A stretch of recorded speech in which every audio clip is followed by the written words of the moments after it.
Win big with new DRF All Access past performances. With one best-in-class product, you now get all three past performance formats. Go to DRF.com and use coupon code 1FREEPP for a free single card today. Hi, everybody. Dan Illman, Mike Beer, taking a look at the feature race at Belmont at the Big A on Friday. It's race number 5. We're going 3/4 of a mile on the outer turf for 3-year-old fillies. It's a $150,000 Glen Cove Stakes. Before we take a look at the field, remember there's a great deal going on for DRFTV viewers. You get 10% off all DRF past performances. Shop now by accessing the QR code on your screen and use the coupon code DRFTV10. Here's the field for the Glen Cove. 10 entered. The 10 Golden Degree is entered main track only. Our colleague Dave Grenning is reporting that the number 6 Cairo will scratch and run at Keeneland over the weekend in the Franklin County Stakes. And it kind of leaves the 5 Ellen J as the could be any kind horse, Mike. She's 3-1 on the morning line off 2 dazzling turf sprints in Kentucky. She won real easy last time. Yeah, we'll see what she does now. They're going to step her up in class for this LNJ. That's a very big scratch if the 6 is coming out of this race day, because she was a major player in this race. If she's out, it certainly makes LNJ's job just that much easier. We'll see. She does seem like a horse who wants to use her speed, so we'll see how fast this pace gets. We'll throw up the Timeform US pace projector. Our expected pace setter, the number 3 Irish Maxima, will be trying turf for the first time. It'll be interesting to see if her dirt speed translates to grass, but she is plenty quick out of there. Ellen J drawing to the outside of Irish Maxima might have to sit second, but figures right there when they turn for home. Kind of the X factor in this race, not only just simply from a race perspective, but from a trip perspective, is the 7 Jody's Pride. We haven't seen her in the spring when she ran in the Grade 1 Ashland at Keeneland, so she's returning off a lengthy layoff at a shorter distance. What sort of trip are you expecting? Yeah, I mean, she was very tactical on dirt. Obviously, you never know how they're going to handle a surface switch, that especially a filly like this coming off of a relatively long layoff into this spot to make her turf debut. But she was a very tactical horse on the main track.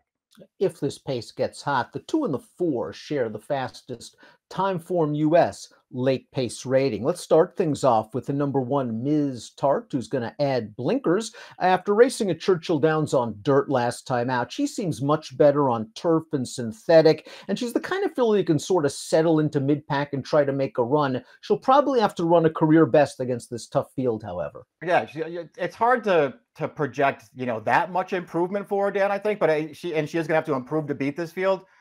I'll be honest, though. The last time they ran her on turf in that pea patch at Ellis Park, I didn't hate that performance. I mean, it's not like it ever looked like she was going to win, but she was, on the outside chasing all the way. I thought she stayed on reasonably well at the end of that race.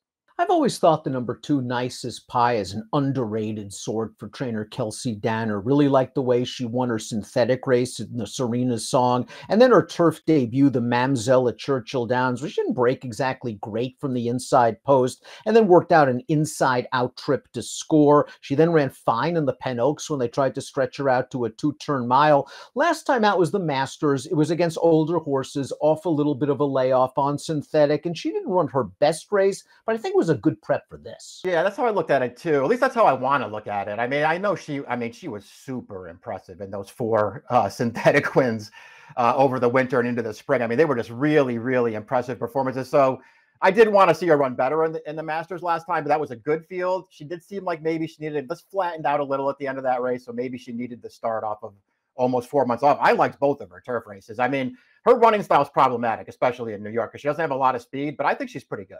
The 3 is Irish Maxima, making her turf debut. She's by Maximus Mischief. I talked to John Service after she won the Weather Vane last time out on dirt, and he said he always thought she had the potential to be a top filly, and then he got way too aggressive with her after she won her first 2 starts. They threw her into the deep end of the pool in the Frizette and the Farm Creek, and it just didn't work out. But ever since she's come back firing with 2 wins. What do you think of this turf pedigree? I mean, I didn't see enough to make me really get interested in her. I think she's a talented horse, and I greatly respect her speed in this race, that if she can bring it over to the turf courses. I don't know, man. I didn't really find, I so far anyway, don't like the Maximus Mischiefs on turf, and I didn't see a ton of it on the dam side either. Belmont's so good, and he took the blinkers off Agra 2 starts back, and it's resulted in just a completely different racehorse. A horse with the killer instinct she might have lacked in some of her earlier races. She's won 2 in a row, including the second level allowance at Kentucky Downs, when cutting back from a mile to 6 furlongs. And in this race, she came from off of the pace. She's very gritty to win. How does 6 furlongs at Kentucky Downs compare to 3/4 in New York, however? Do you think it's kind of a turn back? It is a little bit. It just plays so much longer at Kentucky Downs, it seems, to be sure. And and most of the time anyway, in these turf races in New York, I mean, speed kills, especially late in the year. And I'm not sure how much of it this filly has. I will say she did run really well. Of course, it's at Kentucky Downs, so who knows what it all means. She ran well last time, man. She always traveled in that race. She was really confidently ridden. He took her very wide to the stretch, to the top of the stretch in there, and she ran. Ellen J is the number 5, and in some ways she's the key to this race because they put her on turf 2 starts back. She won. They then ran her in a first level allowance at Ellis Park. She showed good early speed. She skipped around the turns and she sprinted on home. It was visually impressive. She earned a 92 buyer speed figure. She's missed some time coming into this race. It's been 2 months, but it looks like she's got upside and some talent for great connections. Yeah, there's no doubt about it. I mean, especially when you go back to her turf debut, Dan, because that was, I know the fractions are very similar, but that first race, that was a fast pace. And she just sort of walked up on that field 4 wide. She was getting tired at the end. She almost got caught. But I thought she ran really well that day. Last time, it looks like a fast pace. It wasn't a fast pace, man. She got absolutely loose in there. Nobody challenged her. And when they came into the stretch, Giroux just sort of shook the reins at her. And she settled it in the blink of an eye. It was impressive, but it was also a super soft trip.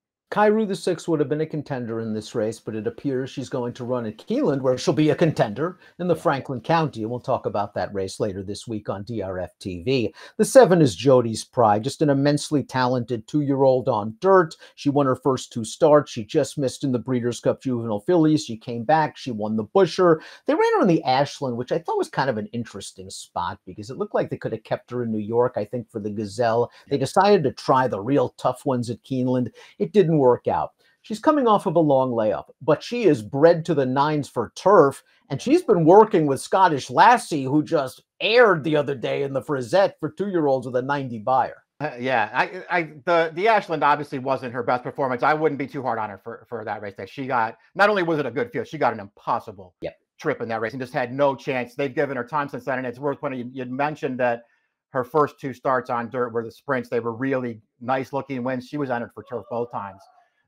They wanted to run her on turf as a young horse because that's really what she's bred for. And she was just so good in those first 2 races. They pressed on and they were rewarded for it. It kind of feels like this is what she wants to do. It does. I hate taking short prices on horses like this, and she might be a relatively short one in here, but I suspect she's going to handle the grass. Curious to see how Time to Dazzle, the number 8 speed, plays at this shorter distance. When she upset the Ontario Colleen 2 starts back going a 1-turn mile, she was pulling so hard early and somehow was able to get to the lead, and a clear lead it was, and she kept on going. They ran her at Kentucky Downs last time out. Maybe that trip didn't work out for her. She can be close in this race. I just wonder if she wants to go a little further. I wonder about that too. And it was ultimately what sort of held me back from putting her up higher in my picks. But listen, they turned her back last time. Again, those Kentucky Downs races play longer, but she didn't get a great trip in that race. And she was right in the mix late. Time to Dazzle's trained by Mark Cassey, as well as the number 9 Ready to Jam, who was a winner 2 starts back at Woodbine Sprinting, her first race off a significant 7-month layoff. Then they tried to stretch her out last time out in the Winter Memories, and all in all, she got a good trip. I just think at this point in her career, that distance is not her MO. I agree with that. It just seems like her sprint races are her better races. So maybe this is just where they need to keep her. I just didn't really know what to do with her, Dan. The figure that she earned winning clear at Woodbine 2 starts back, it gives her a chance in here, but it just felt like she had that field over. She was like way better than those horses in that race, and she won like it. The Golden Degree is entered main track only and will run if this race is washed off of the turf. Before we get to our top selections, well, let's get to our top selections. It's the Glen Cove Stakes. It's not our DRF race of the day. That's at Keeneland. I understand with Jody's Pride. She's the class of the field. She's run well sprinting in the past, and it just looks like she's working really well for this. It does. I actually liked the 6K Roo in this race, and I just had to sort of mix it after the announced scratch. I just had to sort of mix it up here, and I did decide to go with Jody's Pride on top here, see how she handles the turn. I just like the way Ellen J's won both starts in Kentucky sprinting. I think there's a chance she can get the jump on Jody's Pride turning for home. And we'll learn a lot about her from a class perspective as she returns off of a 2-month layoff. 7285 for Mike, 5824 for me. It's the Glen Cove Belmont at the Big A's feature on Friday. Good luck. If you enjoyed this video, please click the like and subscribe button below. For more great DRF content, including Race of the Days, stakes previews, and lots more, you can find it right here.